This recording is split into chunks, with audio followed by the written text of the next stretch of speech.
Hey everybody, this is Chelsea Shaffer. And Kaitlin Gustave. And this is The Score, the official podcast of the sport of team roping. This is the Team Roping Journal's semi-weekly podcast highlighting the team roping industry's top talents and influencers through stories that inspire and connect ropers. We sit down with ropers from the professional ranks as well as industry icons and producers to delve into topics that make the team roping world tick. This is Season 2.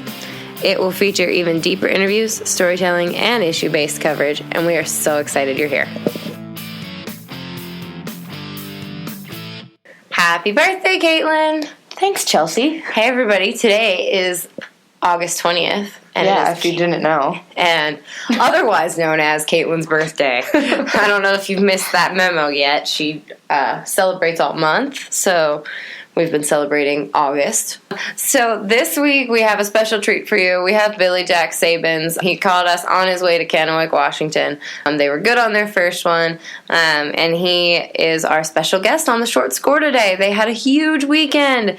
T-Wade and Billie Jack won $12,398 over the weekend. Wow. That's the home team for us. Yeah. So I'm rooting for them, for sure. Yes. So you'll hear later in the episode, they did good in Gooding, Idaho, Billings, Montana, Caldwell, Idaho, Canby, Oregon, and Baker, Montana. And they really needed that money. They were on the bubble. They still kind of are. And they need Billy says about 15,000 more won to feel pretty relaxed. So we go over the horses that they're riding, kind of how things have come together in the last couple of weeks for them. And I think you'll really appreciate hearing from Billie Jack. Yeah. We got a whole 5 minutes out of Bill, We actually. did. Good job, Bill. Yes. Good job, Billie Jack. Proud of you. All right. And then also we want to talk about Coleman Proctor and Bri Kreitz. They added $2,632 to their earnings.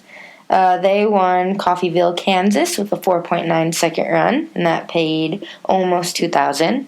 And in Eureka, Kansas, they tied that Coy Rollum and Ryan Von On. They are on a heater, that's for sure. They tied for first with a 4.8 second run, and that just paid almost $1,000. Gotcha. Yeah. All right. And then the Blaster is still going. Yeah, he's still at him. Yes, Blaster, when he won Salt Lake, I don't know if you guys know Ty Blasingame, but he was rodeoing out of a stock trailer all year. Mm-hmm. He just invested in a living quarters trailer, I saw, so that's exciting. Yay. So apparently when you have a living quarters trailer, you sleep well, a little better, and I know he was hiring a driver, so if you guys, Blaster, if you haven't found a driver yet, here's your ad. Yeah. Ty Blasingame needs somebody to drive him in the Northwest. Lots of coffee. But lots of coffee. And him and Ty and Brandon Bates, they won 4,600 between Moses Lake, Washington, and Canby, Oregon. Yay! And then Cody Snow and Wesley Thorpe, they added over $3,000 to their earnings. They won the average at Canby, Oregon with a time of 11.4 seconds on two head, and that paid close to $3,000. They placed 7th in the first round and tied Nelson White and Levi Lord for 8th in the second round. So very cool. They're chipping away at them. They're on the bubble right now, but they've got about 62,000 won, so they're pretty close. They're hanging in the between number 15 and number 10. They're about 12th, I think, right now. So. Yeah. And then the Johnson brothers, Kellen and Carson, which Carson is also a Resistol rookie guy. They won Steamboat Springs, which that series has come to an end. They were 5 seconds there. They won Billings, Montana with a 4.4, and they placed third in Douglas, Wyoming with a 5.6 second run. They added a little over $5,000 to their earnings. All right, and then Cal Fuller and Casper Roy. We saw Cal Fuller he wrecked his pickup this week, so I'm glad that they made it out okay on that deal. That was a terrible deal, but he still picked up $2,800 with Casper Roy. I don't think he made it count.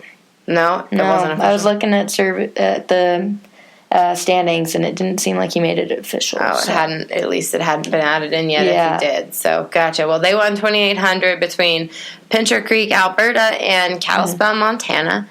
And then the BFI champs, Junior D's and Lane Seggins, they took all the money in Caldwell, Idaho. They picked up $7,900. They were third in the first round. They won the short round, and they won the average with a 15.4 seconds on 3 head. That's doing it. Yeah, that's doing it. All right. Guys, if you are on this list, we're talking about the bubble a lot. You might... it definitely sucks if you don't make the finals. Mm-hmm. There's no secret there. But if you don't make the finals, you get to rope in the Team Roping Journal Open at the World Series Team Roping Finale. Ooh, yeah. Yes. So don't forget. Don't forget, if you aren't making the finals, anybody, it's open to the world at the World Series Team Roping Finale. You can go to your World Series qualifiers, get qualified. You can direct enter. But that's going to be an awesome first opportunity. And I promise we'll make a really big deal out of it. So it's going to be a lot of fun.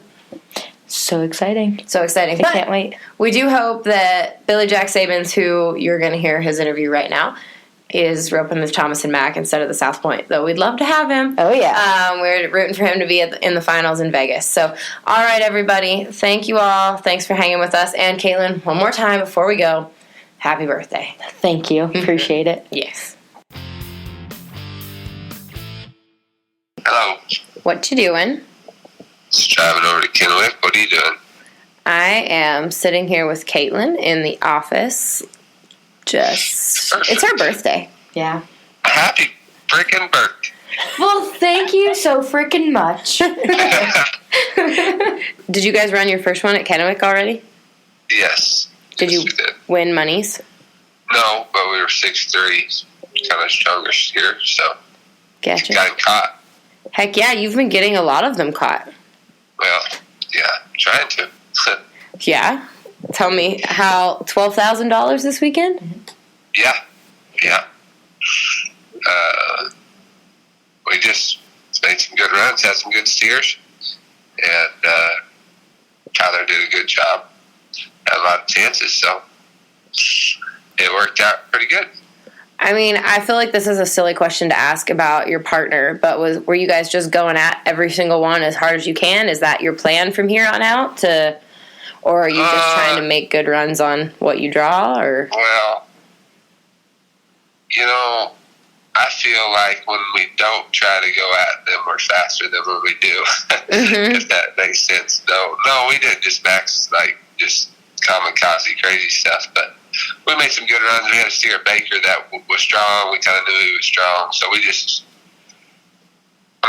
went and caught him in our eyes. But Tyler still reached 3 poles halfway down the arena, and I roped him on the first hop. So it's, you know what I mean? Yeah. Kinda like that. But there was a couple of steers where we freaking went at them. Tyler at Caldwell did a great job. I don't even know if the arena record is there, but I've never seen anybody be 3, and he went really fast there. So. He made a horse change too, right? Yeah. He borrowed a horse from some friend of his there in Texas. And I'm not going to say it's been the difference, but we've been winning quite a bit since he's been on him. That's good. And you've been on Shug, or? Yeah, I've been riding Sugar. I rode her at every rodeo since July 6th, actually. And she's made a pretty seamless transition into the rodeo world. Was there a learning curve? She has been awesome. She's not made a mistake. I can honestly say every year I run on her, I feel like she gets better, and that's from Odessa, in January to right now. She just keeps. She's a great horse. She really is. She's really good. And how's wedding planning on the rodeo trail? It's going great for me. I haven't done a thing. It's terrible. That's terrible, Bill. For Ivy, I don't think it's going very good. It's pretty stressful. And it's stressful. You're on the bubble. Does Ivy have the finals made yet? Or I haven't seen where she is. No. She's got 78,001, which is pretty close to the bubble for the girl racing. But she's doing fine. She's 10th, and she's got quite a few rodeos she can go to still. So her horse is sound and healthy, so she's good. How is it with both of you, kind of, in a relationship with both of you on the bubble? Is it stressful? Do you guys support each other? Is it more stressful, less stressful? We haven't. I don't know. She's been in the position before. I've been in the position before, and not made it. It don't. It's kind of, we just know we got to do our job, and it'll work out if it's supposed to, and if it don't, then it don't. Mm-hmm. I think it's easier for me because, like I said, I've been in that spot and not made it, so I've done that before, so it don't really scare me. And then, but her, she's probably a little bit different, but I think she's got so much confidence in her horse that she just feels like she's going to pull through because it's not been stressful at all. It's been easy. Yeah, so that's awesome. What about your rodeo count? How many rodeos do you have left? I've still got 19 left, I think. Mm-hmm. And my plan is I'm going to have 2 left over at the end, I think. If I have to get crazy, fly to California or something that last week, I can do it. Gotcha. Are you going to Pendleton? Yeah, we're entered, but we're planning on winning a lot and going home right after Piala is our plan. Nice. That's a confident, exciting plan. Yeah. We'll see. So awesome. Any analysis? What do you think it's going to take? What are you guessing? 72 we heard last week. Do you think 70? Yeah, I don't know. I was all year. I've kind of just thought if I could get to 75, I'd have it done. So that's kind of what I've been shooting for. And I don't know what it'll take. I ain't no telling. Mm-hmm.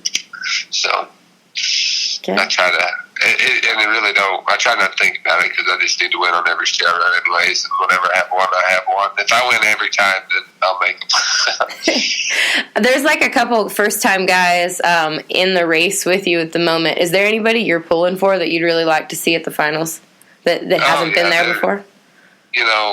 Tanner Braden, we're pretty good friends. He lives right there by the house.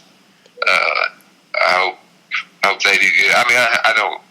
I hope everybody does good, but I really like to see him. Europe's good. He's kind of hasn't been out here much and stuff like that. So, who does Tanner have for the Northwest? He's up with Kel Markham up here. Yeah. Gotcha. Yeah, that's awesome. Yeah. Well, glad you gave him a shout out. Thank you so much, Phil. Yeah. All right. Well, good luck. We will talk to you again next week after you get 15,000 won this week, and you can breathe a little easier. All right. Talk to you next week. All right. Bye, Billy. See you. Yeah. All right, everybody. Thanks. We will chat at you later this week on Thursday with an episode with Walt Woodard. It's going to be really fun. Walt Woodard was an amazing interview, as always, and I can't wait for you to hear it. Thank you.